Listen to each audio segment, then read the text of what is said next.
So that's one component, is like the musculoskeletal side of things, but there is a cognitive component to it. Creatine's been quite prevalent within concussions, I think, for a while now, in terms of like in an academic sense when we look at clinical studies.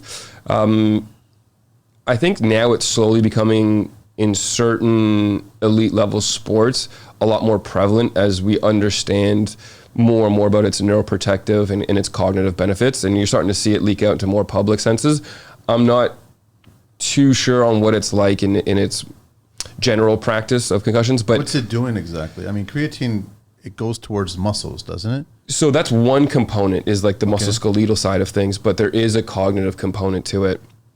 And we can digress further beyond that, is that so creatine is something that can cross the blood-brain barrier, and that is what we use as energy within our brains. And so it is protective against oxidative stress for mild traumatic brain injuries, things like that, where like there is an oxidative stress present. And so it's quite protective of it.